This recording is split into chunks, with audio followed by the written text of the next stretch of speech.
Si tu acceptes que ta réalité extérieure, c'est le reflet de ton monde intérieur, tu vas pouvoir véritablement accélérer les résultats que tu obtiens. Plus tu comprends que, en fait, dans les relations toxiques, il y a une dynamique intérieure qui était présente bien avant que ça se matérialise dans ton monde extérieur, plus tu vas pouvoir créer des changements importants. Systématiquement, chez toutes les personnes que j'accompagne au sein de mon programme de coaching Renaissance, on va travailler à aller vérifier, à aller comprendre ce qui nous a amené à vivre ce type de relation. Et il y a toujours des blessures qui se cachent, la blessure d'abandon, la blessure de rejet qui est en fait présente chez tous les êtres humains.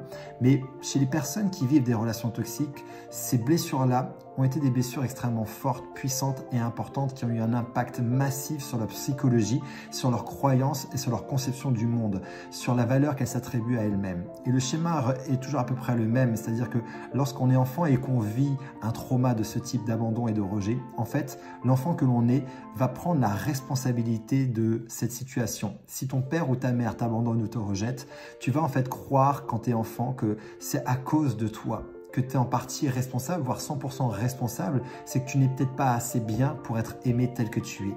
Et à partir de ce schéma-là, en fait, tu vas grandir avec cette idée et donc tu vas commencer à te demander, mais dans ce cas-là, si je ne suis pas suffisamment bien pour être aimé tel que je suis, ce qui explique pourquoi mon père et ma mère ou ma mère me rejettent, des fois c'est les deux à la fois, mais qu'est-ce que je peux faire alors pour être aimé ?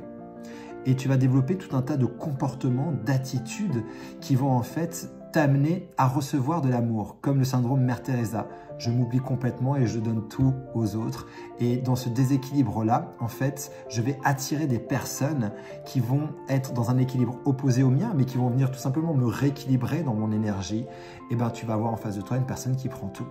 Oui, parce que si je suis dans un schéma où je donne tout, j'ai besoin en face de quelqu'un qui prend tout. Parce que si j'ai quelqu'un qui en face de moi est plutôt équilibré, qui lui ne prend pas tout, parce que cette personne est suffisamment équilibrée pour prendre suffisamment soin de lui ou d'elle et pour aussi prendre soin de moi, mais aussi de lui, et ben je vais vivre ça comme du rejet. À chaque fois que cette personne va prendre du temps pour elle, je vais vivre ça comme un abandon ou comme un rejet.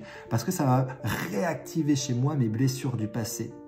Et donc, en fait, j'ai que deux options. Lorsque je suis activé dans mes blessures et que je ne les ai pas soignées, je vais soit être activé par des personnes qui sont équilibrées parce qu'en fait, elles vont me faire vivre du rejet alors que ce n'en est pas. Et je vais donc les sortir de ma vie. Ou alors, je vais attirer et choisir ou me laisser choisir par des hommes ou des femmes qui sont dans un déséquilibre opposé au mien, mais qui vient me rééquilibrer dans mon énergie, qui est que cette personne en face va tout prendre. Normal, si j'ai besoin de tout donner, j'ai besoin en face de quelqu'un qui prend tout. Si tu comprends la profondeur de ce mécanisme-là et que tu réalises que c'est ce qui se passe pour toi, tu es vraiment là au premier pas d'une transformation extrêmement importante dans ta vie parce que ce n'est qu'en mettant en lumière ces schémas-là que je peux ensuite agir dessus pour les transformer. Parce que c'est là notre responsabilité. Ta responsabilité, c'est d'aller voir qu'est-ce que les histoires relationnelles que tu vis racontent sur ta propre histoire à toi.